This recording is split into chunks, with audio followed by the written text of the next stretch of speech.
The Alpha King had commanded armies, silenced councils, and once made an entire border pack surrender by raising one eyebrow. Mooncrest, the sacred white horse of Verholt, answered his latest command by stepping backward into a manure cart. Then the horse sneezed on the royal boots. No one in the training yard breathed. The July sun had just climbed over the stone walls, bright enough to turn the sand pale gold and cruel enough to show every detail. It showed the Alpha King standing in the center of the ring with one hand clenched around a silver lead rope. It showed the wet mark on his black leather boots. It showed the court riders frozen along the fence, all suddenly fascinated by clouds or buckles. And it showed Vera Lorne, lowest stable hand in the royal yard, holding a sloshing water bucket and trying very hard not to laugh. Trying, in this case, meant biting the inside of her cheek until she tasted salt. Mooncrest looked satisfied with himself. The white horse was enormous, all clean muscle and shining mane with haughty beauty. He carried the old moon mark on his forehead, a pale crescent hidden beneath a forelock as fine as frost. According to royal tradition, the moon-crowned king had to ride Mooncrest at the midsummer oath ceremony. According to Mooncrest, apparently, royal tradition could step backward into a manure cart. King Theron Vale did not move for 3 full seconds. That was impressive. Most men would have jumped, cursed, or checked whether the court had seen. Theron only lowered his eyes to his boots, then lifted them to the horse with the slow control of a man deciding whether dignity could survive odor. Vera knew the answer. Dignity was limping. The king's voice cut across the yard, low and cold, ordering Mooncrest forward. Mooncrest flicked one ear. The horse did not go forward. Theron's shoulders settled into the shape that made grown warriors straighten. He was tall, dark-haired, and carved from the sort of restraint that made servants whisper before entering rooms. His gray eyes held storms in reserve. His black coat bore no dust except what Mooncrest had contributed. The king repeated the command. Mooncrest turned his head away. Several riders discovered urgent interest in the fence rails. Vera set the water bucket down before her arms betrayed her. She had seen proud horses, frightened horses, spoiled horses, and the occasional horse who believed a person's sleeve was a vegetable. Mooncrest was none of those. He was watching the king from the corner of one liquid dark eye, waiting for something that the king did not know how to give. Theron stepped closer. Mooncrest stepped back. The silver lead rope drew tight between them. Theron did not yank it, which saved him from being cruel, but his jaw hardened. His next command filled the air as he told the horse to come to him. Mooncrest lifted his tail. Vera made a small choking sound into her sleeve. Unfortunately, the royal hearing was excellent. The king turned. Every rider in the yard looked relieved that the full weight of his attention had landed elsewhere. Vera felt it strike her like winter water. She was 26, mud-stained, unimportant, and holding an empty bucket like a shield. Her brown braid had come loose around her temples. Oat dust clung to her apron. She was not dressed to be noticed by kings. Mooncrest, who clearly had no respect for social order, walked straight to her. He crossed the sand proudly, stopped beside Vera, and lowered his head until his nose rested against her shoulder. The yard went quieter than a chapel. Vera stared at the horse. "Traitor," she whispered. Mooncrest exhaled warmly against her collar. Theron's gaze moved from the horse to the stable hand, then back again. He called her with one clipped word. Vera considered pretending there were several people named you in the yard. Since none of them were standing with the sacred horse draped over their shoulder, the plan lacked strength. She dipped a quick bow and addressed him by title. The king approached with controlled steps. Mooncrest immediately shifted, placing his large white body between Theron and Vera. That did not improve the silence. Theron stopped. Vera rubbed the bridge of Mooncrest's nose because her hand had already risen before her sense caught up. "He does not mean insult, Your Majesty." Mooncrest chose that moment to snort at the king. Vera closed her eyes for one heartbeat. Not much insult. A strangled cough came from the far fence. Beta Rowan, the king's second, turned it into an unconvincing clearing of the throat. Rowan was broad, red-haired, and usually loyal. At present, loyalty was losing badly to delight. Theron's eyes narrowed as he reminded her that she had handled Mooncrest the day before. I cleaned his left hind hoof, Your Majesty. Theron took the lifted hoof as obedience. Vera considered that a generous interpretation. Vera looked at Mooncrest, who was now pretending great innocence, and allowed that it was obedience in a limited sense. The king's mouth became a straight line before he asked what she had done. The quiet question made it worse. The riders along the fence grew still, aware that a stable hand had been pulled into the center of royal embarrassment. Vera knew how this could go. Low people survived by staying useful and hard to blame. Yet Mooncrest's breathing had changed. His ribs tightened whenever Theron drew near. The horse was not wicked. He was bracing. Vera kept her voice even. I waited until he looked at me. Theron did not blink as he asked whether that was all. No, Your Majesty. I also did not sound as if I planned to arrest his leg. The sentence escaped before fear could catch it. Rowan made another tragic throat noise. The head rider stared at Vera as if she had ridden bareback into a thunderstorm carrying a pie. Theron looked at her for a long, cold moment.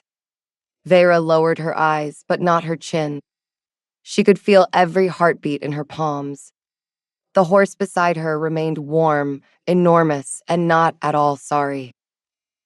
At last, the king asked her to explain. That was not forgiveness. It was an opening. Vera took it. Mooncrest is not dull. He knows pressure. He knows rank, because every hand in this yard treats him like a relic with teeth. She glanced at the horse's ears, then at the king's grip on the rope. When Your Majesty speaks, every person hears command. He hears threat. Not because you mean it, because your body says it first. The words settled over the ring. Mooncrest lipped at Vera's braid. She pulled it away without looking and added that Mooncrest was also rude. One of the younger riders coughed into his glove. Theron released the rope by 1 inch. His face did not change, but his eyes sharpened. He must carry me in 8 days. Vera confirmed that he had to carry Mooncrest. When Theron noted that the moon oath could not be delayed, she agreed again. Then he asked whether the issue was his voice. Vera looked at his boots, Mooncrest's pleased ears, and the danger of honesty. Vera admitted that his voice was partly the issue. Theron asked for the rest. Mooncrest nudged her shoulders so hard she nearly stumbled. Vera sighed. He also dislikes being ordered by a man standing like a gallows. The yard died. Even the crows on the stable roof seemed to pause. Theron's face remained smooth, but something dangerous flickered at the edge of his mouth. Vera suspected it was amusement, but it vanished too quickly to prove. The king called for stablemaster Bram without looking away from her. The old stablemaster hurried from the gate. The king asked for her name. Bram swallowed. Vera Lorne, sire. She works the east stalls, foaling watch, and feed room. The king asked whether she knew horses. Bram gave Vera one anxious glance. Better than most who have louder opinions. Theron looked back at Mooncrest. The horse watched him with calm dislike. Vera Lorne, the king said, and her name sounded alarmingly formal in his mouth. You will prepare Mooncrest for the moon oath. Vera's stomach dropped. Your Majesty, I only meant that he may need a slower hand. Theron ordered her to provide one. Vera reminded him that royal trainers existed. The royal trainers are currently admiring the fence. Several men straightened too late. Rowan gave up pretending not to enjoy himself and rubbed one hand over his mouth. Theron passed the silver rope to Vera. Mooncrest accepted the change with disgraceful sweetness. His nose dipped into her palm as if the entire morning had been his idea. Vera felt the weight of the rope and the heavier weight of every stare. The king stepped close enough for her to smell cedar, leather, and the cold iron scent of a man who had come from council without eating breakfast. Mooncrest did not retreat this time, though his ears watched Theron with strict judgment. Theron told her she had 8 days. Vera held the rope, felt Mooncrest's warm breath, and tried to locate the moment when her morning had left the road. Vera asked whether he meant 8 days for the horse. The king glanced down at his boots again. For both of us, apparently. That was the first time Vera heard the Alpha King admit any share of the problem. Mooncrest sneezed again. This time, the sneeze landed on Rowan. The beta looked down at his sleeve. Then he looked at the sky with the solemn patience of a man accepting divine comedy. Vera did not laugh. She deserved a medal for that. By noon, half the palace knew the sacred horse had chosen a stable hand over the king. By supper, the story had grown legs, feathers, and possibly a drinking song. In one version, Mooncrest had knelt to Vera. In another, Vera had whispered an ancient horse prayer. In the kitchen version, the king had fallen into the manure cart entirely, which was untrue but popular. Vera heard the last version while carrying linseed mash past the scullery door. He did not fall, she said without stopping. A kitchen maid leaned out with bright eyes.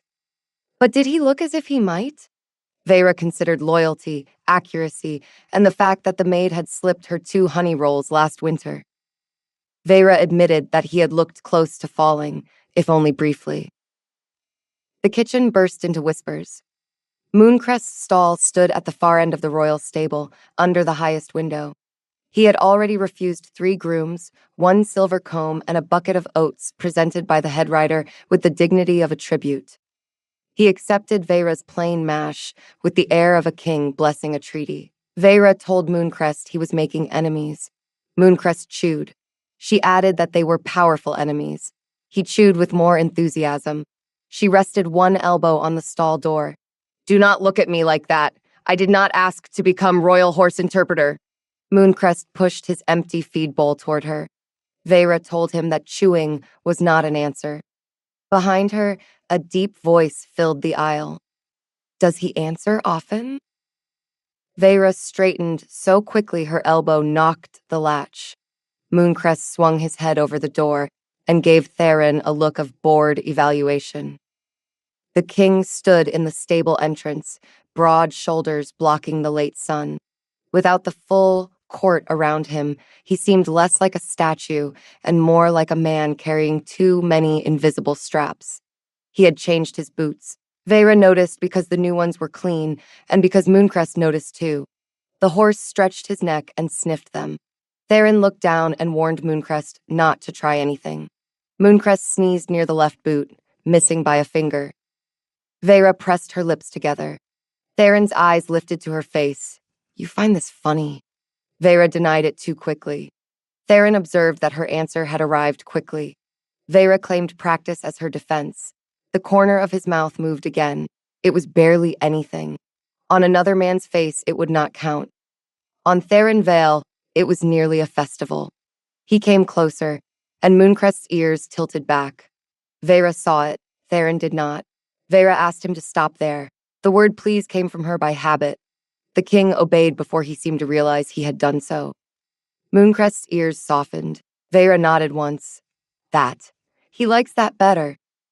Theron studied the distance between himself and the stall. Being stopped? Vera clarified that Mooncrest liked being asked. Theron pointed out that she had told him to stop. Vera noted that she had asked politely. Theron maintained that it was still in order. Vera answered that it had manners. Mooncrest blew air through his nostrils, as if supporting this legal argument. Theron stared at the horse. "You have opinions." The horse blinked. Vera took the comb from the shelf and stepped into the stall. Mooncrest shifted to make room. She moved with him instead of around him, letting her shoulder brush his. The scent inside was hay, warm hide, and the faint, sweet sharpness of linseed. "The first lesson is not about riding," she said. "It is about asking him to let you near." Theron's gaze sharpened. "He is my oath horse." "Yes." Theron reminded her that Mooncrest belonged to the crown. "Yes.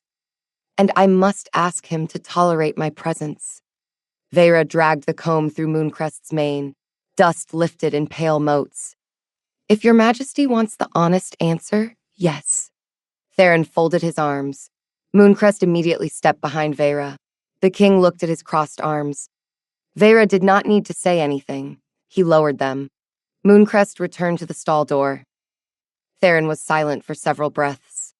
Outside, a stable boy dropped a bucket and cursed under his breath. A horse down the aisle kicked a board. Life continued, though Vera suspected every ear in the building had stretched toward them. Theron asked what he should do. The question was stiff. It was also real. Vera set the comb aside. Stand with your shoulder turned a little. Do not face him square. Loosen your hands. Let him look. When he breathes out, take one step closer. Theron turned his body as if positioning for battle. Mooncrest raised his head. Vera advised him to look less like a battlefield. The king adjusted by an inch. She then advised him to look less like a funeral. His jaw tightened, but he adjusted again. At last, she told him that was better. Theron's eyes flicked to her. Praise seemed to land on him as unexpectedly as rain in a ballroom. He waited. Mooncrest watched. The horse breathed in, held the air, then released it in a soft rush. Theron took one step closer. Mooncrest stayed still. Vera felt her own shoulders ease and praised the attempt. Theron stopped too abruptly. Mooncrest lifted one front hoof in warning. Do not celebrate inside your body, Vera said. Theron looked at her. How does one celebrate inside a body? Your Majesty just did it very loudly. From somewhere behind a haystack, someone made a tiny squeak. Theron did not turn. Whoever is hiding there may leave before I inspect the hay for spies. Two stable boys scrambled out with guilty faces. One carried a pitchfork as if it had forced him into espionage. They fled. Mooncrest lowered his hoof. Vera resumed combing. He needs steadiness. He will not trust a man who approaches like a storm pretending to be furniture. The king's gaze returned to her. You speak freely for someone in my stable, he observed. I speak carefully for someone responsible for your horse. That was careful? Very. Mooncrest rubbed his face against Vera's sleeve, leaving pale hair on brown wool. She gave him a dry look. And you are not helping. The king took another step after Mooncrest breathed out again. This time the horse did not move. Theron reached the stall door. Mooncrest stretched his nose, cautious and proud. Theron lifted his hand.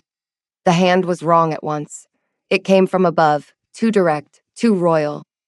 Mooncrest jerked his head back and bumped Vera's shoulder. Vera told him to lower his hand. Theron lowered his hand. She told him to slow down. His hand slowed. Do not look as if the hand is negotiating surrender. The hand stopped. Theron said her name in a low warning. She winced. Theron asked how his hand should look. The question was so controlled that it became funny. Vera took his wrist lightly before remembering he was the king. Her fingers closed over warm leather and a pulse that was far less calm than his face. She guided his hand down and turned his palm open. Vera showed him the open palm and told him to let Mooncrest choose. Theron went still. Vera released him at once and apologized. No, the word was soft, but it froze her. Then Theron continued. Do not apologize for teaching. Mooncrest lowered his nose to the king's palm. For one breath, no one moved. The sacred white horse sniffed Theron's skin. Theron stood as if the entire oath ceremony had already happened inside that tiny contact.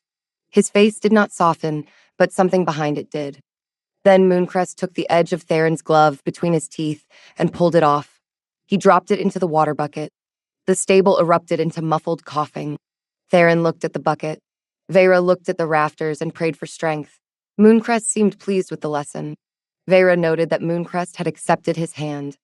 Theron's eyes remained on the floating glove. And drowned my glove. Vera suggested that progress could be damp.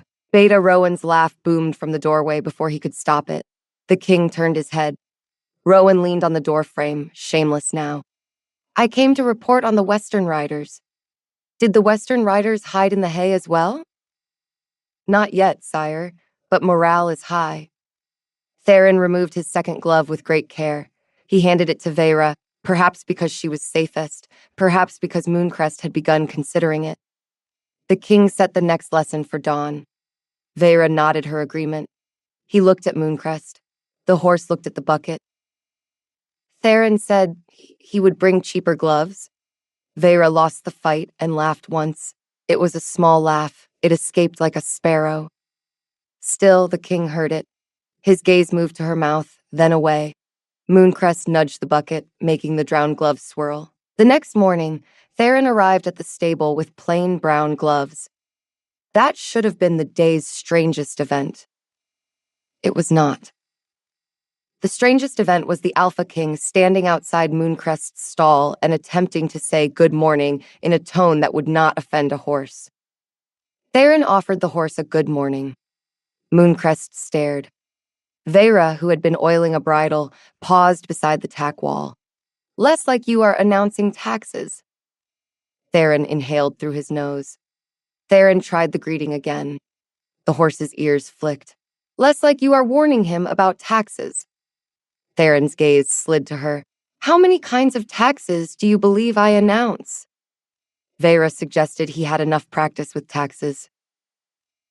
Rowan appeared outside the window with a mug of tea. He made no effort to hide. Vera suspected he had rearranged his entire schedule around the king's humiliation. Theron ignored him with royal discipline. Good morning, the king said a third time. This version was lower, quieter, and less armed. Mooncrest stretched his neck and sniffed the air. Vera nodded. Better. Theron watched the horse and gave Mooncrest the gentler greeting. Mooncrest stepped forward and took the front of Theron's coat between his lips.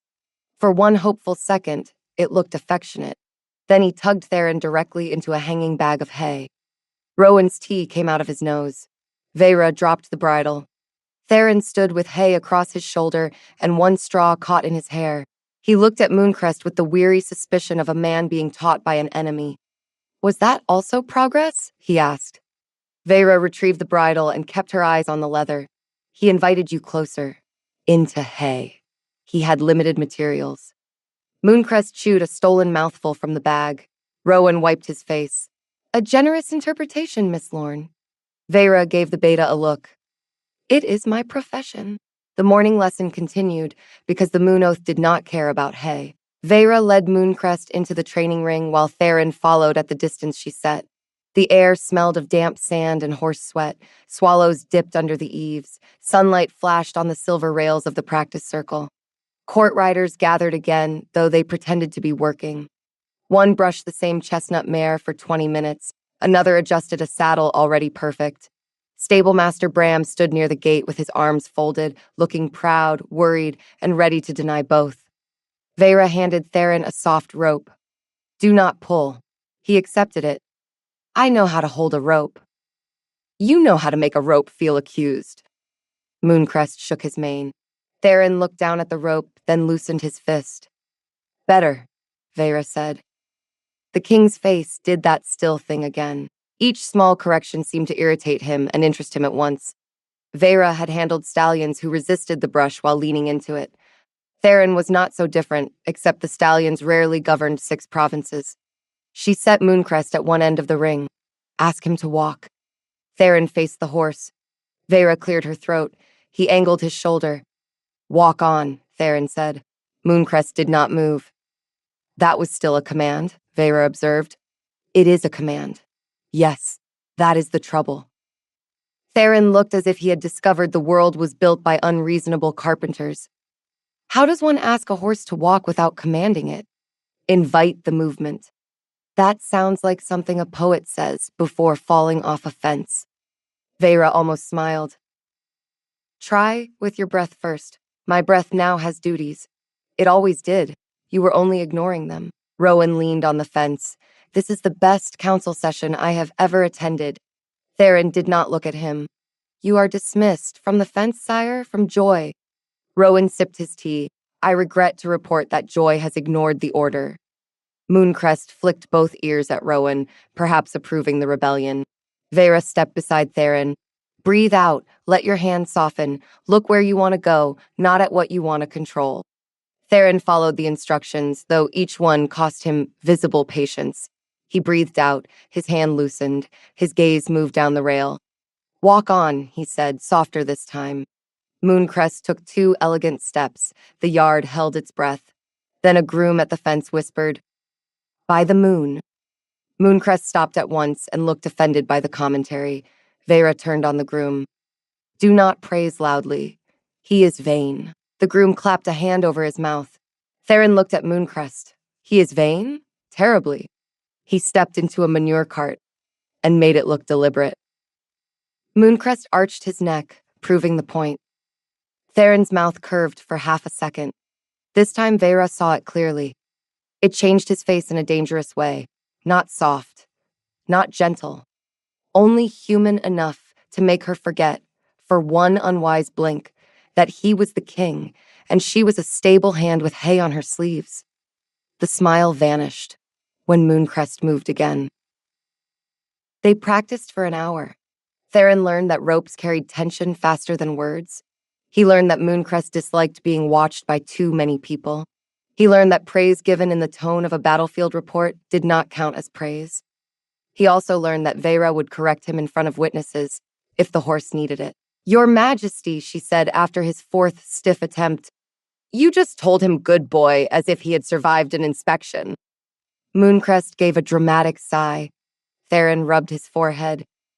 "How should I say it? As if you mean it. I do mean it. Then tell your face." Rowan turned away from the fence and shook silently. Theron looked at his beta. "If you injure yourself laughing, I will assign your duties to the horse." Mooncrest would improve the paperwork, Rowan managed. The horse tossed his mane. Vera stepped closer to Mooncrest and stroked his neck. Beneath the shine, the muscles had begun to loosen. The horse was not won. No good horse was won in a morning, but he was listening. So was the king. That surprised her more. By the third day, the palace had accepted a new schedule. At dawn, the Alpha King entered the royal stable with the expression of a man heading to war and the gloves of a man expecting theft. At the second bell, Beta Rowan found a reason to pass the yard. At the third bell, several court riders remembered tasks near the fence. By breakfast, the kitchen had fresh reports. Vera became famous in the quiet, inconvenient way servants became famous. People did not praise her to her face. They whispered when she passed, then asked if Mooncrest truly made the king say please. He did, not because Vera had demanded it, because Mooncrest refused to move for less. The first please sounded like a treaty signed under duress. "Please," Theron said, his voice so flat that even the sand seemed unimpressed. Mooncrest backed away. Vera folded her arms. That sounded like the word had been captured. Theron looked at the white horse, then at her. "Please." Mooncrest's ears tilted. "Less hostage," she said. Rowan muttered from the fence, "More invitation." Theron pointed one finger at him without turning. "You are not helping. I am preserving history." Vera touched Mooncrest's shoulder. The horse's skin twitched under her palm. "Try again after you breathe." Theron breathed. It was not a peaceful breath. It was a breath with political enemies. Still, his shoulders lowered. "Please," he said.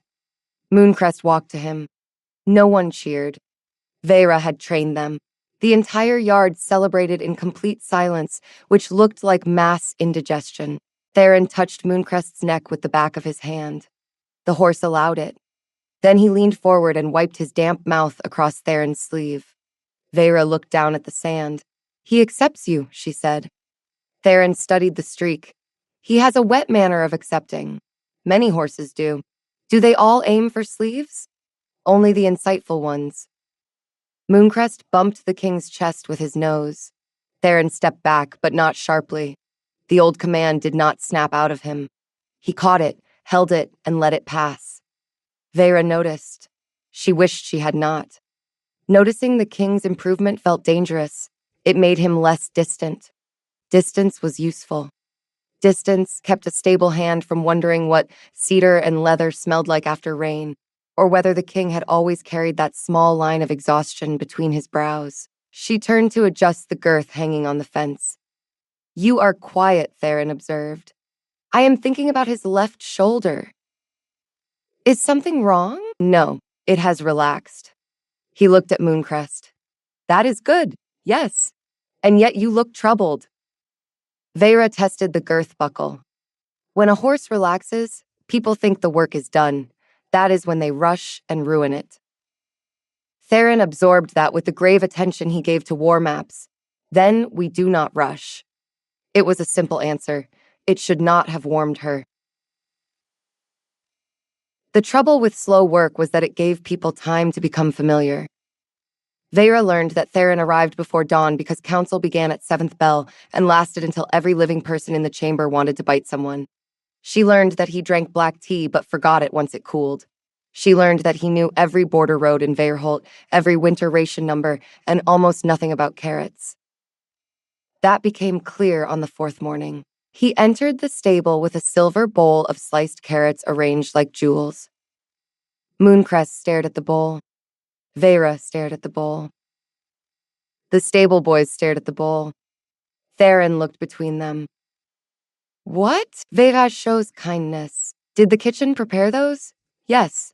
With garnish? They asked whether the horse preferred mint. Mooncrest sniffed the bowl, then delicately took the mint and dropped it on Theron's boot. Vera covered her mouth. Theron looked at the rejected garnish. He dislikes mint. He dislikes ceremony. It is a carrot. It arrived like a coronation. Rowan leaned into the aisle. Should I inform the kitchen that the horse requests simpler diplomacy? Theron handed him the bowl. Inform the kitchen that no horse needs parsley. Mooncrest took one carrot slice from Vera's plain hand and crunched loudly. The sound echoed with disrespect. From that day on, Theron brought carrots in his pocket. The first time he did it, he pretended not to. Mooncrest found them at once and pushed his nose against the king's coat. Vera watched Theron attempt to maintain royal composure while a sacred horse searched him like a thief at a market gate. Vera observed that Mooncrest seemed to know. Theron kept his eyes forward and asked what the horse knew. That your left pocket contains carrots. It contains state correspondence. Mooncrest took the pocket flap between his teeth. Paper crackled. Theron sighed and removed 3 carrots and 1 folded memo. The memo bore tooth marks. He inspected it with care. The finance minister will ask questions. Tell him Mooncrest has reviewed the grain levy. Rowan, passing behind them, nearly walked into a post. Theron gave Vera a sidelong look. Do you always have an answer? Only around horses. I am beginning to suspect that includes me. The words were too close to truth. Vera bent to check Mooncrest's fetlock. Your Majesty does not have hooves. A relief to the court. But you do stamp. Silence followed. Then Theron laughed. It was not loud. It was one low breath of sound, startled out of him before he could lock it away. The stable changed around it. A horse lifted his head. Bram paused in the tackroom door. Vera felt the laugh in her chest before she understood why. Mooncrest, unimpressed by historic moments, stole another carrot. The training moved from groundwork to saddlecloth, then to weight, then to the first true mounting attempt. Each step brought comedy because Mooncrest had standards and Theron had pride. Standards and pride could fill a theater if provided enough rope. On the 5th morning, Theron tried to place the saddle too quickly. Mooncrest shifted. Vera caught the saddle before it slid. Ask with your hand first. The saddle cannot be asked. No, but the back under it can. Theron paused. He set the saddle down. Then he ran one hand along Mooncrest's shoulder, waiting for the horse to breathe before lifting the leather again. Mooncrest stood. The court riders watched with visible frustration. They had been taught to master horses by certainty. Theron was learning that certainty could be quiet. It seemed to trouble them. It troubled Vera too, though for different reasons. The king listened to her, not always easily, not without the occasional look that could freeze a pond. But he listened. Each day, the harsh edges of his voice changed by a hair. Each day, Mooncrest allowed more. Each day, Theron found a new excuse to remain after the lesson. On the 5th day, he inspected the stall latch. Is it faulty? Vera asked. It may be. She watched him open and close the perfectly good latch 4 times. It appears heroic under pressure. He closed it again. One cannot be too careful with sacred horses. Mooncrest reached over the door and undid the latch with his lips. Vera looked at the king. The king looked at the horse. Mooncrest stepped into the aisle and walked to the carrot bin. Theron followed him, shoulders squared. That was deliberate. Most of what he does is. Theron noted that she sounded admiring, and Vera admitted she respected skill. Mooncrest lifted the carrot bin lid. Vera hurried forward and clarified that she did not respect that particular skill. The second excuse was the feed ledger. Theron appeared after supper while Vera was measuring oats by lantern light. The stable had softened into evening sounds, all shifting hooves, warm breath, and mice in the straw. Outside, the palace windows glowed like amber squares. The court would be dining under chandeliers. Vera had oat dust in her hair. The king stood in the doorway with the feed ledger in hand. Bram said you keep these numbers, he said. I do. The oat account is precise. Horses notice if supper becomes philosophy. Theron set the ledger on the table and studied the rows as if they hid treason. You record which horses leave grain. It helps catch tooth pain, fever, stress, and spoiled moods. Spoiled moods are medical? In this stable, often. Mooncrest, loose in his stall with the top door open, banged his empty bucket against the wall. Vera did not look up. Some cases are chronic. Theron's mouth moved. He stayed while she worked. He asked about mash ratios, hoof oil, bedding, and why one elderly mare received applesauce. Vera answered because the questions were practical. Also because his listening had changed again. It was less like interrogation and more like thirst hidden behind discipline. When she yawned, he noticed. Theron noticed that she was tired. When Vera blamed the late hour, he asked why she was still there. She tied the oat sack and wiped her hands on her apron. Old Finch has a cough. I want to hear whether it worsens after midnight. Theron looked down the aisle toward the old bay gelding, the one with the white muzzle. Vera blinked and asked whether he remembered Old Finch. He tried to eat my sleeve yesterday. That is his greeting for respected guests. Theron noted that Old Finch greeted many respected guests. Old Finch has a generous heart. Theron walked to the gelding stall. Finch lifted his head and wheezed softly. The king did not reach from above this time. He offered his hand low, palm open, waiting. Finch sniffed, then lipped his fingers. Vera stood behind him with the empty scoop in her hand. The king had learned. It should not have mattered. It mattered. Mooncrest chose that tender moment to bang his bucket again, louder. Theron looked over his shoulder. He has eaten. He believes history is negotiable. It is not. Mooncrest banged the bucket twice. Vera sighed. Do not enter politics, Mooncrest. You lack subtlety. Theron glanced back at her. So I have been replaced by a horse in council as well. Only on grain policy. For now. That night, when Vera finally left the stable, she found a covered cup of hot cider on the bench by the door. No note. No servant waiting. Only steam lifting into the cool air. She looked toward the palace. At an upper window, a dark figure turned away. Vera told herself the cider was not from him. Then she drank it anyway. It was too good to waste on caution. Rain came before dawn on the 6th morning and turned the training yard into a shallow brown pudding. Mooncrest inspected the puddles from the stable doorway and made the face of a duchess viewing a public ditch. Vera stood beside him with a folded exercise blanket over one arm. You are a horse. Mooncrest lifted one hoof and placed it back on dry stone. Horses go outside. He looked at the rain. Some horses even enjoy it. Mooncrest turned his head and stared at her with grave disappointment, as if she had suggested he marry a wheelbarrow. Behind them, Theron arrived wearing a dark riding coat beaded with rain. His hair was damp at the temples. He carried no umbrella. Kings, Vera supposed, either did not use umbrellas or expected weather to reconsider. Mooncrest saw him and took one step backward into the stable. Theron stopped at the threshold. He dislikes rain. Vera looked at the immaculate white horse, the wet yard, and the king's boots already sinking in mud. He dislikes inconvenience wearing weather. Mooncrest gave a soft snort. Theron removed his gloves. Then we train indoors. Every groom in the stable froze. Indoor training with Mooncrest meant clearing the long carriage aisle, moving 3 feed bins, tying back 2 curious mares, and convincing Old Finch that the world was not ending because a white horse had walked past his stall with ceremony. It also meant the entire stable staff would have front row seats to whatever happened next. Rowan appeared from nowhere, holding a pastry under a folded paper. I heard rain. Theron looked at him. That is not a military report. It may affect morale. Your morale? Profoundly. Vera pointed toward the tack room. If Lord Rowan stays, he moves feed bins. Rowan's pastry vanished behind his back. I serve the crown. The crown needs the oat bin moved. Theron gave his beta a look. You heard Miss Lorne. Rowan sighed and lifted the nearest bin. This kingdom has become alarmingly practical. The aisle became a narrow practice lane. Rain rattled on the roof. Horses leaned over stall doors, eager for entertainment. Mooncrest walked down the center as if entering a grand hall built for his personal comfort.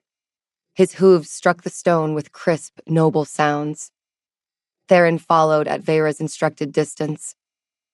Mooncrest stopped in front of a hanging saddle blanket and stared at it. Vera knew that stare. No, the horse took the edge of the blanket in his teeth. Mooncrest. He pulled. The blanket slid from its rail and landed over Theron's head. The stable became a room full of people pretending not to exist. Theron stood beneath the blanket. Only his boots and one hand were visible. Rain drummed overhead. Somewhere down the aisle, old Finch wheezed like a broken flute. Vera set both hands over her mouth. Rowan bent double behind the oat bin. The king's voice came from under the wool. Is this also a trust exercise? Vera had to breathe twice before she could answer. Not one I assigned. Theron lifted the blanket off his head. His dark hair stood up on one side. A pale strand of wool clung to his eyebrow. Mooncrest looked pleased. He is testing your patience, Vera managed. He has found it. And? Theron folded the blanket with terrifying precision. It is damp. Rowan made a sound against the oat bin. Vera took the blanket and shook it out. We will practice walking past distractions. Theron looked at Mooncrest. He created the distraction. That proves commitment. The indoor lesson should have been simple. Mooncrest needed to pass hanging tack, rattling buckets, rain noise, moving grooms, and the general temptation to behave like a lord touring a kitchen. Theron needed to keep his hands soft when the horse startled or investigated. The problem was that Mooncrest did not startle. He investigated everything. He inspected the broom rack by removing one broom and placing it across the aisle. He inspected a basket of clean bandages by lifting the lid with his lip. He inspected Rowan's coat and found the pastry. Rowan looked betrayed. That was wrapped. Vera took the pastry away before Mooncrest could eat paper. You brought food into a stable. I brought breakfast into a crisis. Theron watched Mooncrest sniff the rescued pastry. He has expensive instincts. He has accurate ones, Rowan said. That was plum. Vera broke off a tiny corner and gave it to old Finch instead. The old gelding accepted it with the dignity of a judge receiving evidence. Mooncrest stared at her. You are in training, she told him. The white horse turned his stare on Theron, as if filing a complaint with higher authority. Theron looked at Vera. Should I intervene? Only if you wish to lose another glove. He kept his hands to himself. By the end of the hour, Mooncrest had walked calmly past the broom rack, the bandage basket, 3 moving grooms, 2 rain barrels, and 1 indignant beta guarding the remains of his pastry. Theron had managed the lead rope without tightening it. He had also said please twice without sounding as if the word had been fined. Vera called that a success. The court called it less convenient. Just after the lesson ended, Sir Pelver Dane arrived from the upper riding school. He was a celebrated noble horseman with blonde hair, polished boots, and the bright smile of a man who had never been bitten by livestock he could not later blame. 2 young riders followed with his saddle. Vera knew him by reputation. Sir Pelvard trained parade horses for nobles who preferred beauty over sense. He was very good at making horses look obedient for 10 minutes. He was less good when horses had personal opinions. Mooncrest saw him and immediately became a statue. Sir Pelvard bowed to Theron. Your Majesty, Council Elder Arvent requested that I offer assistance. With the rain spoiling the yard, perhaps a more formal riding hand may be useful. The word formal did a great deal of work. Vera stepped back beside Mooncrest's shoulder. She could feel the horse's skin tighten under the shine. Theron's face became unreadable. Miss Lorne directs Mooncrest's training. Sir Pelvard smiled at her as if she were a charming stool. Of course, no offense meant. Stable wisdom has its place. Mooncrest lifted his tail. Vera touched his flank. No commentary. Rowan whispered to Bram, the horse was about to make a legal argument. Sir Pelvert approached with one hand raised high, palm down, the way men greeted horses in paintings created by people who had never met nervous animals. Mooncrest's ears flattened. He prefers a lower hand, Vera said. Sir Pelvert did not look at her. I have gentled royal stallions since I was 15. Mooncrest is not a royal stallion. He is a horse. Vera kept her voice level. He heard that. Sir Pelvert laughed. I am sure he will forgive me. Mooncrest stepped sideways and placed one hoof squarely on the nobleman's shining boot. The stable went silent. Sir Pelvert's smile trembled. Theron turned his head slightly. Miss Lorne, is that a sign of forgiveness? Vera looked at Mooncrest, then at the trapped boot. No. That is a written objection. Rowan covered his mouth with the back of his hand. Sir Pelvert tried to pull free with dignity. Dignity did not help. Mooncrest remained in place, calm as a monument. Perhaps, Pelvert said through his teeth, the horse could be moved. Vera stroked Mooncrest's neck. He can. She waited. Sir Pelvert stared. Theron's eyes rested on him with quiet interest. At last, the nobleman swallowed. Please. Mooncrest lifted his hoof. Rowan whispered, another convert. Pelvert withdrew his boot. Mud and one deep crescent mark decorated the leather. His face had gone a bright ceremonial pink. Vera could have let the matter end there. It would have been wise.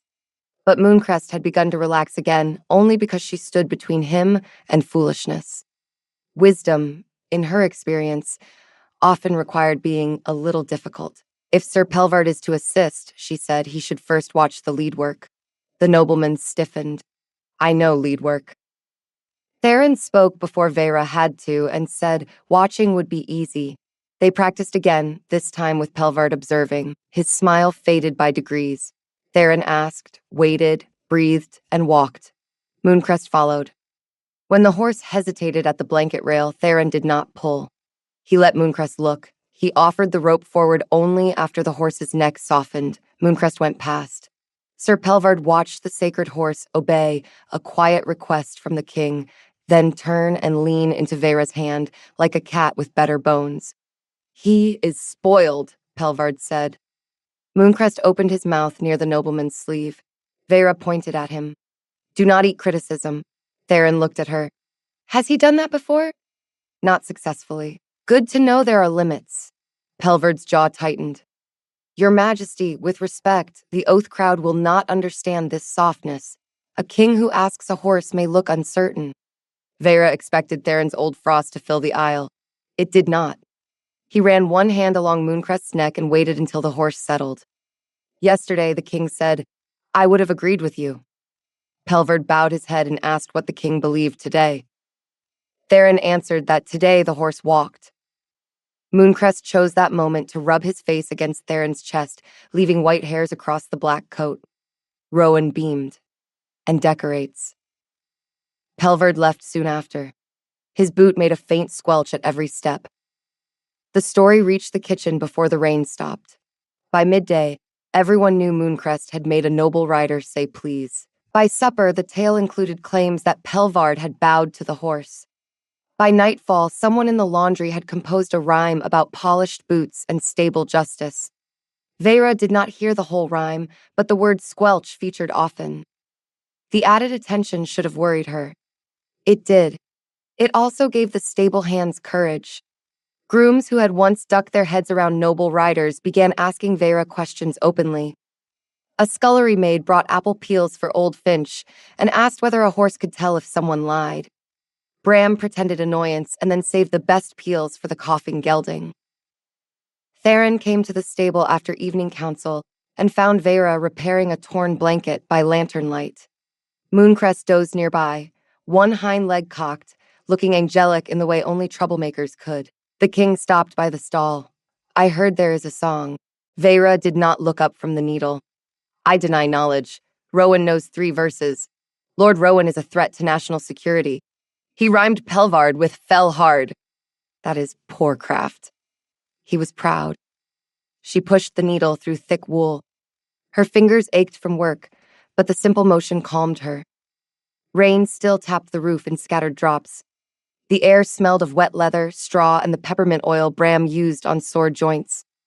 Theron leaned against the stall post, but only after glancing at Mooncrest for permission. The horse remained asleep. Vera saw the glance and smiled down at her sewing. "You noticed," he said. "You asked a sleeping horse if you could lean on his house." Silently. "Still an improvement." Theron accepted that with a grave nod. "I live for your generous praise." The dry answer startled another laugh from her. Mooncrest opened one eye, judged them both, and closed it again. The king's gaze lowered to the blanket. "You mend tack and blankets after training?" "Someone must. You worked before dawn. So did you. I am king. And I am the person who knows which blanket he will tolerate tomorrow." Theron had no answer for that. Not because he lacked authority, Vera thought, but because he had begun to understand the small labors that held large ceremonies upright. He took the mended edge when she shifted the blanket, holding the weight so the cloth would not drag. The gesture was awkward. He had probably never helped mend anything in his life. He held the wool as if it might accuse him. "Softer," she said. His fingers loosened. "It is a blanket, not a border dispute. I am broadening my education. Your education is very linty." He looked at the pale fuzz clinging to his sleeve. "Mooncrest will be pleased. I am becoming part horse." Vera's needle paused. "Do not say that near the kitchen. They will add a verse." Mooncrest opened his eye again, perhaps approving the idea. That evening became another lesson, though no one named it. Theron learned to hold a blanket while Vera stitched. He learned Old Finch coughed less when the rain eased. He learned the smallest gray pony hated thunder but loved being sung to, provided the singer had no confidence. Vera learned that the Alpha King could sit in a stable aisle for half an hour without demanding anything, even when a mouse ran over his boot. He did lift his foot. Vera did not blame him. The mouse had surprise on its side. When the blanket was done, Theron carried it to Mooncrest's rail. The horse opened both eyes and stretched his nose toward the king's sleeve. "No," Theron said softly. "This sleeve has survived enough." Mooncrest sniffed, then allowed the blanket to be hung. Vera folded her sewing kit. "You sounded almost fond." "Of the sleeve?" "Of him." Theron looked at the white horse. The lantern light softened the hard line of his profile. "He refuses falsehood quickly. Most horses do. People take longer." The stable quiet deepened. Vera knew a door had opened in the conversation. She knew she could step around it. She also knew Mooncrest had not changed Theron alone. The king had come willing to be changed, which was rarer. "Were people false with you often?" she asked. Theron was silent long enough that she regretted the question. Then his hand moved over the stall rail, slow and thoughtful. "People were careful with me. That is not the same, but it leaves a similar taste." Mooncrest breathed in his sleep. Theron continued. "My father believed a king should be obeyed before he was understood. My tutors agreed because their salaries depended on agreement. By 17, I could quiet a room without raising my voice. No one asked whether I knew how to enter one without making everyone afraid." Vera sat very still. The humor of the day did not vanish. It settled around the confession like warm straw around a sore leg, keeping it from striking bare stone. "Mooncrest asked," she said. Theron's mouth curved faintly. Mooncrest stepped backward into manure. "Some questions are dramatic." "And you answered." "I mostly tried not to laugh." "You failed less than Rowan. Everyone fails less than Rowan." The king's quiet smile remained. "True." Vera stood and reached for the lantern. The day had become too full, and her heart had begun moving in ways that required rest. Theron took the lantern before she could lift it. "Allow me," he said. Mooncrest snorted. Vera glanced at the horse. "He thinks you should say please." Theron looked at Mooncrest, then back at her. "Please allow me." That should not have felt like a touch. It did. Vera handed him the lantern. They walked the aisle together, past sleeping horses and rain-dark windows. At the stable door, Theron held the lantern high so she could avoid the puddle. Mooncrest, from his stall, banged his bucket once. Vera looked back. "He wants credit for the evening." Theron's voice was dry. He will invoice me. In carrots, the treasury is doomed. She laughed into the rain-cooled air, and this time she did not try to hide it. The next morning began with disaster, though in the royal stable disaster could be as small as a ribbon. Lady Maristelle Arvant arrived in blue silk, pearl riding gloves, and a perfume that made 3 horses sneeze. She was the daughter of a council elder, tall and polished, with the kind of smile that never entered a room alone. 2 maids carried her skirt above the sand. Mooncrest saw the pearls and retreated behind Vera. That did not start the visit well. Lady Maristelle surveyed the training yard. So this is where the kingdom's future is being kept. Vera stood beside Mooncrest's shoulder. Good morning, my lady. Theron had not arrived yet. That made every groom more nervous. Bram came from the tack room with the expression of a man smelling lightning. Maristelle's gaze moved over Vera's apron, boots, and loose braid. You are Miss Lorne. Yes, my lady, the horse girl. Mooncrest snorted. Vera stroked his neck, one of several, the one who instructs the Alpha King. Several stable hands found sudden tasks elsewhere. Vera kept her voice mild. I assist with Mooncrest's preparation. Maristelle smiled. How modest. The court says you have taught His Majesty to say please. Mooncrest nudged Vera in the back. Mooncrest responds well to quiet handling, Vera said. And does His Majesty? That question had teeth. Vera did not answer. She adjusted the lead rope, though it needed no adjusting. Maristelle stepped closer to the fence. Council worries that the king's sacred mount has become too attached to improper hands. Bram's jaw tightened. Vera felt Mooncrest's breath quicken. The mare in the next ring tossed her head. Horses did not understand every word, but they understood the room under words. This room had begun to sharpen. Improper hands still clean wounds, my lady, Vera said. Horses seldom ask for family names first. Maristelle's smile cooled. How charming. Mooncrest stretched his neck over Vera's shoulder and took the pearl ribbon hanging from Maristelle's sleeve. The movement was swift, elegant, and entirely criminal. Maristelle gasped. Vera grabbed the ribbon. Mooncrest refused to release it. For one terrible moment, noble silk, sacred horse, and low stable hand all held different ends of the same problem. Vera warned Mooncrest by name. He chewed once. Do not swallow the lady's clothing. The yard froze again. It happened often now. Maristelle's maids squeaked. Bram covered his eyes. A groom whispered a prayer. Mooncrest released the ribbon. It returned damp, wrinkled, and missing a pearl. Vera held it out with both hands. My lady, I apologize. Maristelle stared at the ruined ribbon. Behind them, Theron's voice came from the gate. For what? Every person turned. The king stood in the morning light, Rowan at his shoulder. His eyes took in Maristelle, the ribbon, Vera's pale face, Mooncrest's suspiciously busy mouth, and the pearl rolling in the sand. Mooncrest swallowed.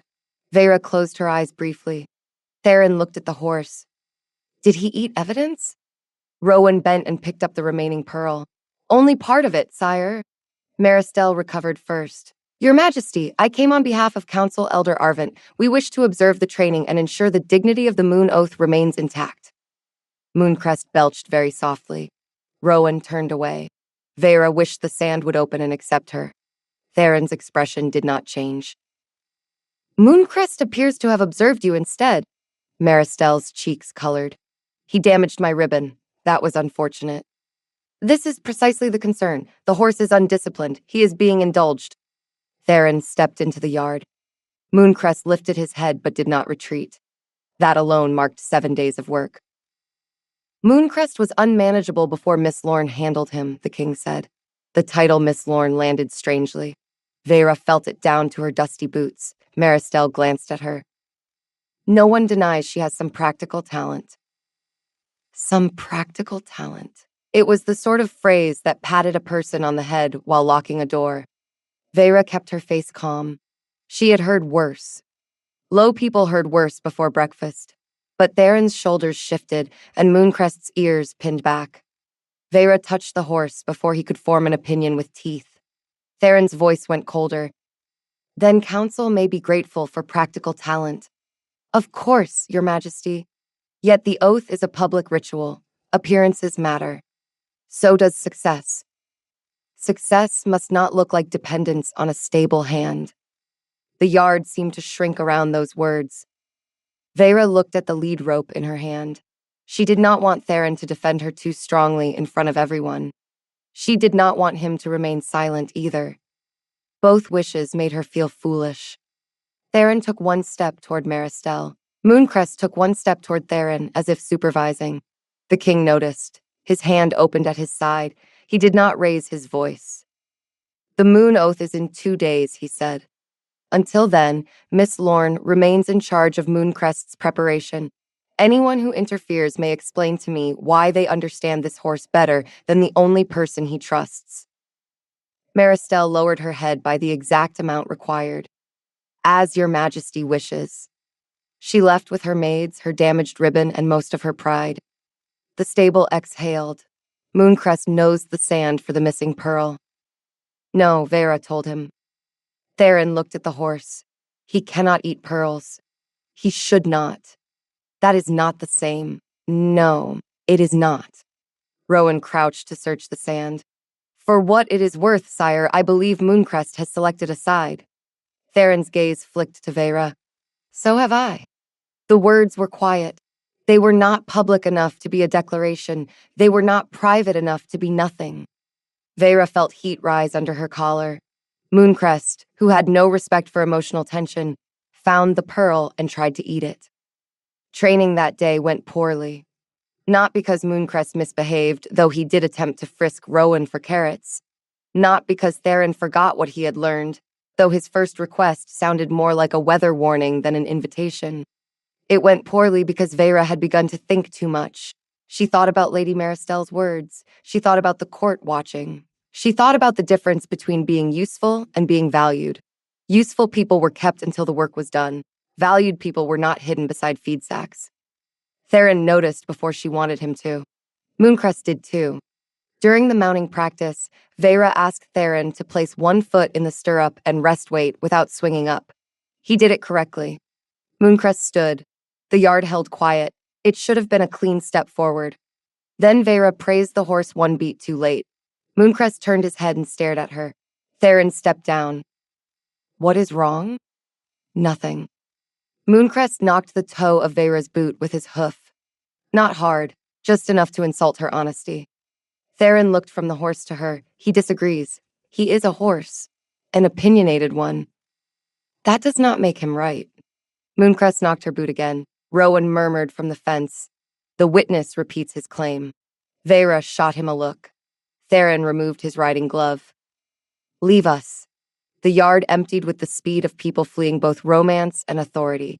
Rowan left last, wearing the face of a man being denied the best part of a trial. When the gate closed, only Theron, Vera, and Mooncrest remained inside the ring. The morning had warmed. Sweat darkened the king's collar. Dust clung to Vera's skirt. Mooncrest looked ready to judge them both. Theron stood a respectful distance away. He had learned that too. Tell me. Vera rubbed her palms against her apron. There is nothing useful to tell. That means there is something true. That means there is something true. The answer annoyed her because it was good. Mooncrest lowered his head and began mouthing the end of the lead rope. Vera took it from him. Lady Maristelle was not wrong about appearances, Vera said. Theron's face hardened. She was wrong about you. Maybe. But people like her do not need to be right to cause damage. The king waited. Vera looked toward the palace where the high windows caught the sun. After the oath, Mooncrest will carry you. The court will cheer. Council will be satisfied. I will return to the east stalls, which is fine. That is my work. But until then, every person who resents this arrangement will remember my name. Theron's voice lowered. No one will harm you. That sounds like a command. He stopped. Mooncrest lifted his head.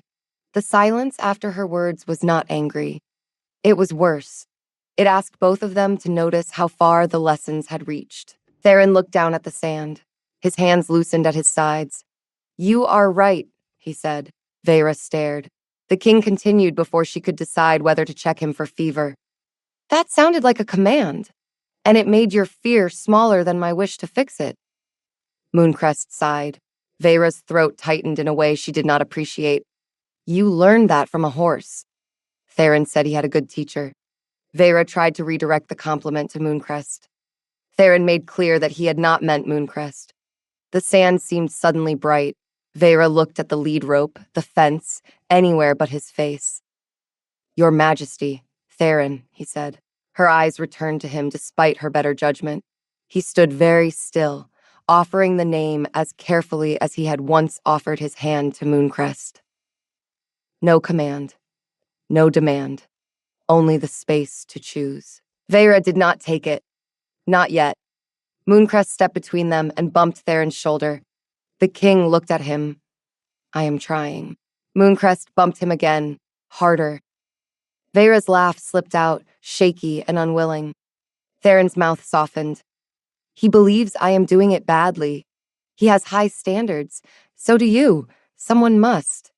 The humor steadied them. It did not solve the court or the oath or the strange tenderness growing in the dust between them, but it kept the moment from becoming too heavy to hold. Theron took one careful step back, giving her more room. I will not decide your future in public without asking you in private. I should have known that before you had to fear it. Veyra's fingers tightened on the rope. What future? He did not answer quickly. That mattered. One where your value is not borrowed from a horse, he said at last. One where no one calls your hands improper in my hearing. One where, if I ask you to stand beside me, you know you may refuse and remain safe. Mooncrest began chewing the rail. Veyra blinked at him. This is not a suitable background for serious conversation. Theron looked at the horse gnawing royal property. I am learning that my serious conversations rarely choose suitable backgrounds. She laughed again. Softer this time. The king's eyes warmed. It was a subtle thing, but Veyra was trained to notice subtle things. A horse's ear, a held breath, a man lowering his guard by one careful inch. After the oath, he said, I would like to ask you something, not as your king. Veyra swallowed. And if I say no? Then Mooncrest will probably step on my foot, and I will deserve it. The horse lifted one hoof as if available. Veyra pointed at him. Do not volunteer. For the first time, she let herself meet Theron's gaze without lowering hers. Ask after the oath. He bowed his head not as a king receiving permission, but as a man grateful for it. Mooncrest chose that exact moment to spit a chewed splinter onto Theron's clean boot. Theron looked down. Veyra said Mooncrest supported the conversation. He has a vulgar style of support. Veyra defended the vulgar support as heartfelt. By the final practice day, Theron could lead Mooncrest around the ring, saddle him without offense, and mount without causing national embarrassment. Mostly. The first full mounting happened at dawn under a mist that curled over the sand. Veyra held Mooncrest's head, one hand on the cheekpiece, one on the warm line of his neck. Theron stood at the horse's side, his left boot in the stirrup. No court watch this time. Veyra had insisted. Bram guarded the gate with a broom like a weapon. Rowan watched from the stable door because stopping Rowan from watching was impossible, but he had promised not to breathe loudly. Theron rested one hand on the saddle. Veyra felt Mooncrest's muscles shift. Not fear, not refusal. Assessment. Wait, she murmured. Theron waited. Mooncrest exhaled. Now. Theron rose and swung into the saddle with controlled grace. Mooncrest stood beneath him, white mane moving in the soft air. For one perfect second, the oath seemed possible. Then Rowan whispered, Beautiful. Mooncrest turned his head and bit the toe of Rowan's boot. Rowan yelped. Bram lowered the broom. That is why we do not narrate. Theron sat very still in the saddle. His face was composed, but his eyes were alive. Veyra stepped back and looked up at him. The image struck her harder than expected. He belonged there, but not in the way the old stories demanded. He did not look like a conqueror forcing a beast beneath him. He looked like a man trusted by something proud. Mooncrest took one step, then another. Theron's hands stayed soft on the rein. Veyra walked beside them for the first circle. She did not hold the bridle. Mooncrest did not need it. Neither, she thought, did the king. Not in that moment. At the end of the ring, Theron looked down at her. He is carrying me, he said. The wonder in his voice was almost hidden. Almost. Vera smiled. Do not tell him you noticed. Mooncrest flicked an ear back. Too late, Theron said. The horse stopped and turned his head toward the king's boot. Vera lifted a hand. Mooncrest, leave the royal toes alone. Mooncrest considered the request, then resumed walking. Rowan, still recovering by the fence, pointed at Vera. That is why she is in charge. Theron rode 3 circles, then 5. By the 7th, his body had changed. He no longer sat as if the saddle were a throne being audited. His hips followed the movement. His shoulders lowered. Mooncrest's stride lengthened under him. Vera felt something expand in her chest. Pride, she told herself. Professional pride. Mooncrest chose that moment to drift toward her and nudge her sleeve while Theron was still mounted. No, Vera said. The horse nudged again. Theron looked down. What does he want? Attention. He has my full attention. Yes, but he wants mine. Mooncrest stopped beside her and refused to move. Theron looked from the horse to Vera. Should I be insulted? Only if you expected to outrank hay, carrots, and familiar women. A king hopes. A horse corrects. Bram chuckled so quietly it was almost a cough. The final practice before the oath took place that afternoon. Council observers attended, including Elder Arvent, Lady Maristell's father. He was narrow, silver-bearded, and dressed in black robes too heavy for summer. He looked at Vera as if she were a bucket left in a hallway. Mooncrest looked at him as if buckets had better manners. Theron mounted cleanly. He rode the pattern required for the ceremony: 3 circles, a halt before the moon banner, a bow of the horse's head, then a walk through the oath arch. Mooncrest completed every step, though he paused at the arch to inspect a decorative tassel. The tassel did not survive inspection. Elder Arvent watched the chewed threads fall. The horse remains undignified. Vera stood near the rail and kept her face still. Theron dismounted. Mooncrest lowered his head to Vera's shoulder, undoing some of the dignity argument. Mooncrest is ready, Theron said. Thanks to unusual methods, Arvent replied. Rowan muttered. Effective ones. The elder ignored him. The oath ceremony must display strength. The people need certainty, not softness. Theron handed the reins to Vera. Mooncrest accepted the transfer, then used Vera's sleeve to scratch his forehead. Arvent's mouth tightened. This attachment is unseemly.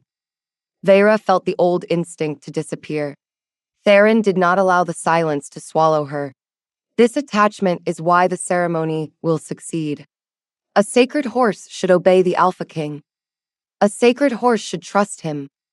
The elder's eyes hardened. Trust is a pretty word for weakness when enemies watch. Mooncrest sneezed. The sneeze was large, wet, and aimed near Arvent's hem. Rowan looked at the sky. Vera stared at Mooncrest in horror. You cannot comment on council policy with your nose. Theron's voice remained calm. Mooncrest disagrees with you, Elder. The horse is not a council member. No, he has better attendance. Rowan made a sound like a boot scraping stone. Elder Arvent bowed stiffly and left before he could be sneezed on again. The moment should have felt like victory. Instead, Vera felt the pressure gathering. Tomorrow would not be a small training yard. It would be the moon oath before the court, the city elders, the pack captains, and every person eager to decide what her place should be. That evening, she stayed late to polish Mooncrest's bridle. The stable was quiet except for the hush of horses settling into straw. Lamps cast gold on the beams. The smell of leather oil filled the tack room, sharp and comforting. Vera sat on a low stool, rubbing the silver moon buckles until they shone. Theron found her there. He did not step inside at once. May I enter? The question made her hand stop. She looked up. The king stood at the threshold of a tack room he owned, asking permission from a stable hand. Mooncrest, from the stall across the aisle, made a low, approving rumble. Vera set the cloth down. Yes, Theron entered. He carried 2 cups of cider. One he placed on the bench beside her. Your informants are improving, she said. I have one kitchen maid, two stable boys, and a disloyal beta. A strong network. Rowan charges in pastries. Then he is expensive. Theron sat on the opposite stool, leaving space between them. The tack room was not made for kings. His knees nearly touched a trunk of spare reins. A strand of hay clung to his sleeve. Vera did not mention it. She had become fond of hay on him, which was dangerous and absurd. He looked at the bridle in her lap. Are you worried? Yes. About Mooncrest? No. The truth hung there. Theron accepted it with a nod. About tomorrow. Vera turned the silver buckle in her fingers. Tomorrow, everyone will see me beside you. Some will think I reached too high. Some will think you lowered yourself. Some will blame me if anything goes wrong. Nothing will go wrong. She gave him a look. He corrected himself. I cannot promise that. Mooncrest may eat a banner. He has been looking at the blue one. Theron promised to have the banner guarded. She smiled despite herself. Theron leaned forward, forearms on his knees. I can promise this. I will not let them make you small. That still sounds close to a command. Then I will say it differently. He took a breath, visible and careful. I would like to stand with you tomorrow, if you are willing. Not because the horse requires it. Not because the ceremony needs it. Because I do. Mooncrest banged his bucket once. Vera looked toward the stall. He has opinions about timing. He has opinions about everything. The small interruption helped. Without it, the tenderness might have been too direct. Vera looked back at Theron. If I stand there, people will talk. They already talk. More. Then we will give them something accurate to discuss. Her heart beat hard. And what is accurate? Theron did not reach for her. He did not crowd her. The man who had once filled a training yard with command now sat in a tack room and waited like any careful suitor with dust on his sleeve. That I trust you, he said. That I admire you. That I am less lonely when you are near. That the first person to make me feel foolish without making me feel worthless was a woman who told me I stood like a gallows. Vera covered her eyes with one hand. Was that wrong? He asked. No. It was just a very strange romantic confession. Theron admitted he lacked practice. Yes, Your Majesty, that is becoming clear. Mooncrest banged the bucket again. Theron glanced toward the stall. The horse agrees.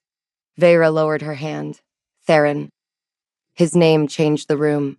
He stilled, not with power but with hope held very carefully. Ask me after the oath, she said.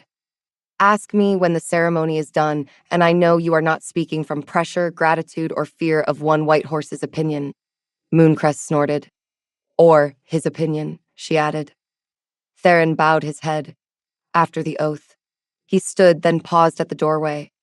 Vera. Yes? His eyes moved over her face, as if learning it with the same patience she had taught him to use with Mooncrest. Thank you for making me ask. She held the bridle because she needed both hands occupied. Thank you for learning. After he left, Mooncrest stretched his head over the stall door and stared at her.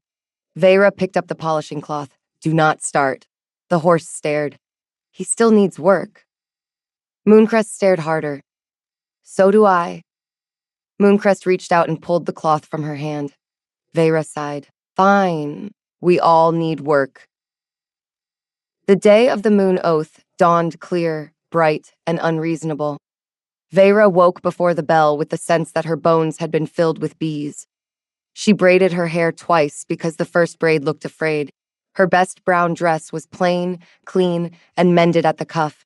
Bram had polished her boots without asking. The kitchen sent a roll filled with honey and nuts. Rowan sent a note that read, Do not let the horse eat the oath banner. It was not helpful, but it was accurate. Mooncrest looked magnificent. He also looked ready to misbehave if the ceremony bored him. His white coat had been brushed until it held light. The silver moon bridle rested against his head. The ceremonial saddle was black leather stitched with pale thread, old enough to have carried 3 kings and opinionated enough to squeak if placed wrong. Vera adjusted the girth while Mooncrest sniffed her sleeve for hidden carrots. Vera warned him that today was not the day for pocket searches. He searched one pocket anyway.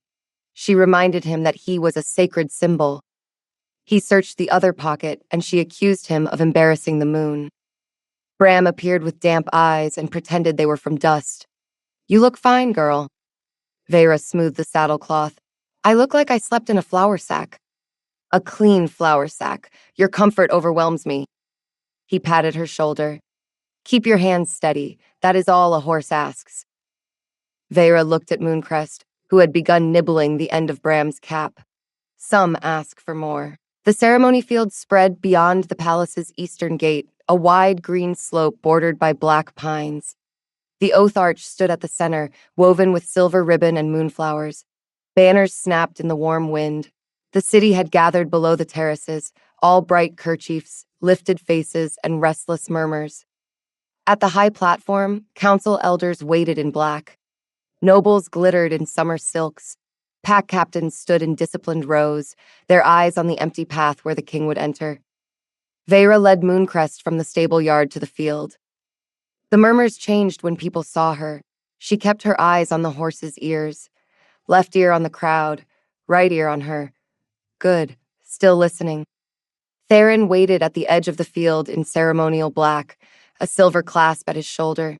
He looked every inch the Alpha King. Then Mooncrest saw him and immediately reached for his pocket. Vera stopped walking. The king looked down at the horse's nose, pressing his coat. Not now. Mooncrest pushed harder. Vera whispered, Did you bring carrots to the oath ceremony? Theron's face stayed solemn. For emergencies. What emergency requires carrots? This one, apparently. Rowan, standing behind him in formal armor, closed his eyes. Sire.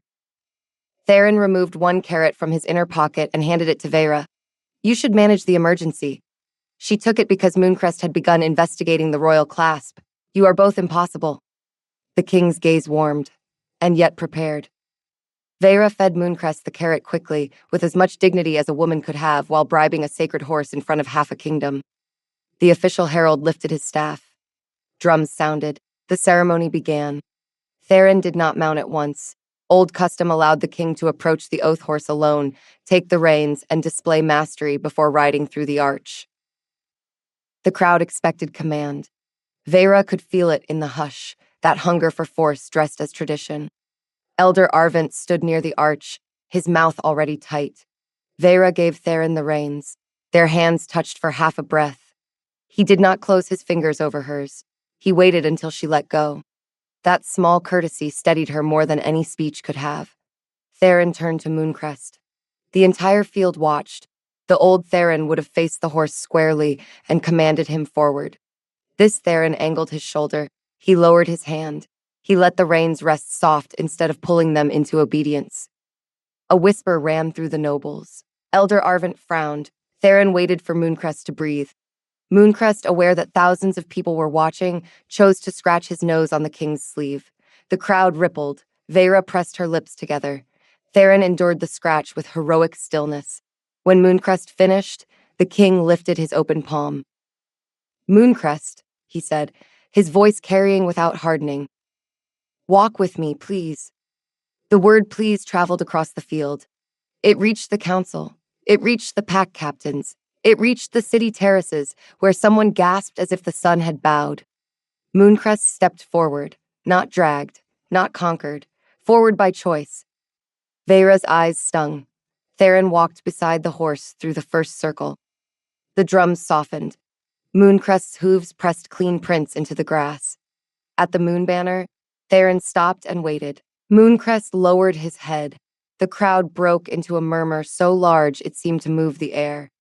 Then a sharp voice cut from the council platform. This is not the oath. Elder Arvent stepped forward before anyone could stop him. His black robe snapped in the wind. The king must master the sacred horse. Veerholt cannot kneel to softness. The field went silent. Vera's stomach tightened.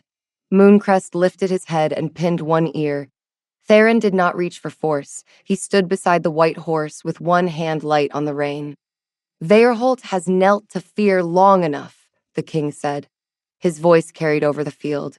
It was not loud. It did not need to be. Arvent's face darkened. Strength protects the realm. Yes, but fear is not strength. The elder gestured toward Vera. And what shall the Pax think when their Alpha King takes instruction from a stable girl? There it was. The words landed in front of everyone. Vera felt heat flood her face. The crowd stirred.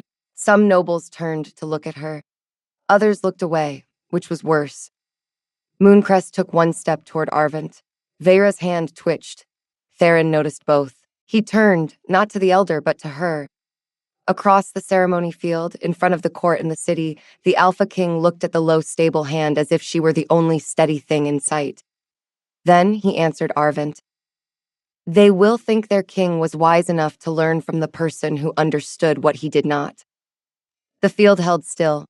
Theron continued.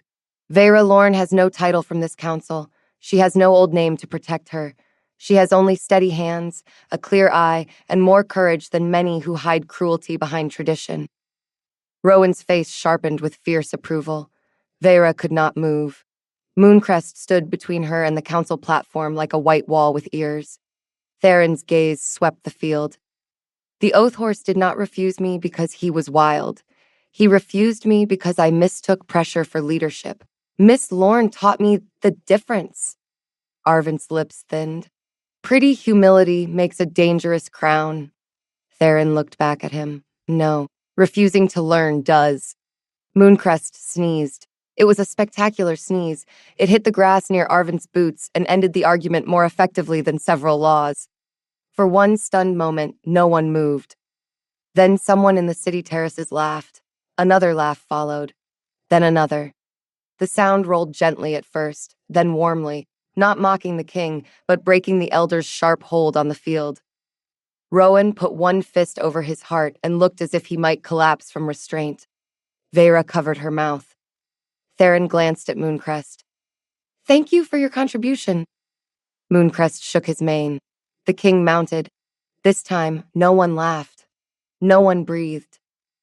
Theron rose into the saddle with ease, and Mooncrest stood beneath him, bright as a banner and twice as proud. The reins lay soft. The king's posture held strength without strain. At the arch, Theron paused. The herald lifted the silver cup of oath water. Theron took it and spoke the old words, but his voice made them new. I swear to guard Verholt with strength that does not fear mercy, with law that does not crush the low, and with a crown that remembers trust is not given to power. It is earned. The crowd answered with the oath reply, thousands of voices rolling over the field. Mooncrest walked through the arch. The moonflowers above trembled in the wind. Silver ribbons brushed the horse's mane. Theron rode 3 circles, clean and calm, then returned to the platform. The ceremony was complete. Vera realized she had been holding her breath only when Bram squeezed her shoulder. Steady hands, he whispered. Mooncrest brought Theron directly to her instead of the council platform. That was not in the ceremony. No one corrected the horse. Theron dismounted before her. The crowd watched. The council watched. Vera suspected even the moon, rude and distant, had leaned closer. The king handed the reins to Rowan, who took them with the gravity of a man receiving a crown. Mooncrest immediately tried to search Rowan's pockets.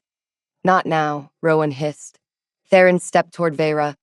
He stopped at the respectful distance he had learned in the training ring. Vera Lorne, he said. Her name carried. She wanted to hide behind Mooncrest. Mooncrest, traitor that he was, had moved behind her, possibly to push. Theron did not kneel. That would have made a spectacle of her.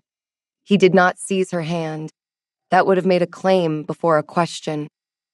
He stood before her as the whole field watched and lowered his voice enough that the first words were for her alone. May I ask now? Her heart stumbled. The public waited, confused by what it could not hear. Vera looked at his face. She saw the king who had once sounded like a gallows. She saw the man who had asked permission to enter a tack room. She saw hay in his hair, drowned gloves, carrots in ceremonial pockets, and a sacred horse who had turned royal arrogance into a daily farce. She also saw fear. Not fear of counsel. Fear that she would say no. That gave her courage. Ask, she said. Theron held out his hand, palm open, the same way she had taught him to approach Mooncrest. Will you stand beside me, not as a reward for service, and not because I command it, but because you choose to? The field was too quiet. Vera looked at his hand. Then she looked past him at Mooncrest, who had managed to steal the ceremonial tassel from Rowan's belt and was chewing it with slow satisfaction. Your horse is eating government property, she said. Theron closed his eyes for one brief second. Laughter moved through the front ranks. Vera stepped forward and placed her hand in his. Yes, Theron, but if you ever try to court me like a royal decree, I will let Mooncrest supervise. The king's fingers closed around hers, careful and warm. That seems fair, he said. Mooncrest chose that moment to shove his head between them. Vera laughed. Theron looked down at the white nose wedged against his chest. He objects, the king said. No. He wants credit. Theron touched Mooncrest's forehead. You have been impossible. Mooncrest leaned into the touch. And useful, Vera added. And damp. And vain. And expensive. Mooncrest sneezed lightly onto Rowan's polished boot. Rowan stared at the sky. I withdraw my support. The crowd began to cheer. Not all at once. It started near the stable hands, where Bram was clapping hard enough to hurt his palms. The kitchen maids joined from the lower terrace. Then the city people, delighted by romance, ceremony, and a horse with comic timing, took up the sound. Finally, the pack captains struck their fists to their chests in approval. Council clapped last. Elder Arvent did not clap, but Mooncrest looked at him until he did one small, bitter tap of his hands. Vera saw it and leaned toward Theron. Mooncrest has achieved policy reform. Theron's mouth curved. I may appoint him to council. He would eat the minutes. A popular reform. They stood together beneath the oath arch while the kingdom cheered. Vera did not pretend she understood what tomorrow would bring. There would be whispers, resistance, awkward dinners, and more people like Maristelle with polished smiles. There would be lessons beyond horses. But Theron's hand stayed open around hers, not gripping, not claiming. And she stayed because she chose to. That evening, the feasting carried on without her. Rowan had told the carrot story to 6 captains, and Bram had accepted 3 cups of cider. After he became emotional about hoofpicks, Vera returned to the stable in her best dress and found the king inside Mooncrest's stall. He was brushing the sacred horse. Badly. Mooncrest stood with the suffering patience of a saint in a play. Theron looked over his shoulder. He has been fed. I did not ask. Vera leaned on the stall door. I was going to ask why the Alpha King is brushing the same patch of horse for 5 minutes. Theron examined the brush. This section seemed politically unstable. Mooncrest turned his head and stared at Vera. He wants you to move to the other side, she translated. Theron obeyed. Mooncrest sighed with relief. The stable was warm and quiet. Outside, music drifted faintly from the feast hall. Lantern light turned Mooncrest's coat cream instead of white. Theron had removed his crown. Without it, he looked younger, though no less tired. Vera stepped into the stall and took a second brush. They worked in silence for a while. Comfortable silence, Vera realized. Mooncrest enjoyed having 2 attendants and showed this by trying to steal the ribbon from Vera's braid. No, Theron told him. The horse ignored him. Mooncrest, Theron tried again, softer. Please leave her ribbon alone. Mooncrest released it. Vera looked across the horse's back. The king looked proud enough to be insufferable. Very good, she said. Theron's brows lifted. Was that praise for me or the horse? Yes. Mooncrest bumped the king's hip. Theron nearly dropped the brush. He remains jealous. He remains honest. That is worse. Vera came around Mooncrest's shoulder. A pale hair clung to Theron's sleeve. She brushed it away before she could overthink the motion. His eyes followed her hand, then lifted to hers. The air changed. Not sharply, not like thunder, more like a door opening in a familiar room. Theron set the brush on the stall ledge. May I kiss you? Vera's breath caught. Mooncrest stretched his neck between them. Theron told the horse that the invitation had not been meant for him. Vera laughed, and the last fear in her loosened. She touched Mooncrest's nose and guided him aside. Yes, she said. Theron kissed her gently, as if every lesson had led to this one. He did not rush. He did not claim. He asked with the tilt of his head, the softness of his hand near her sleeve, the space left for her answer. Vera answered by stepping closer. Mooncrest waited 3 seconds. Then he pulled the brush off the ledge and dropped it on Theron's foot. The king broke the kiss with a startled breath. Vera rested her forehead against his chest and laughed until her shoulders shook. Theron looked at the horse. You did that deliberately, Mooncrest blinked. He believes in moderation, Vera said. He believes in sabotage. He brought us together. He also ate a tassel during my oath. No one will forget your ceremony. Theron wrapped one careful arm around her, loose enough to ask and warm enough to answer. No, they will not. Mooncrest nosed Theron's pocket. The king sighed and removed a carrot. Vera stared and asked whether he still had a carrot. Theron claimed it was for emergencies. Vera asked what emergency this could possibly be. Theron gave the carrot to Mooncrest, then looked at Vera with the faint, dangerous smile that no longer vanished so quickly. Peace negotiations. Mooncrest crunched. Outside, the music swelled and the summer night settled over Verholt. Inside the royal stable, the Alpha King stood with hay on his sleeve, a stable girl in his arms, and a white horse chewing victory between them.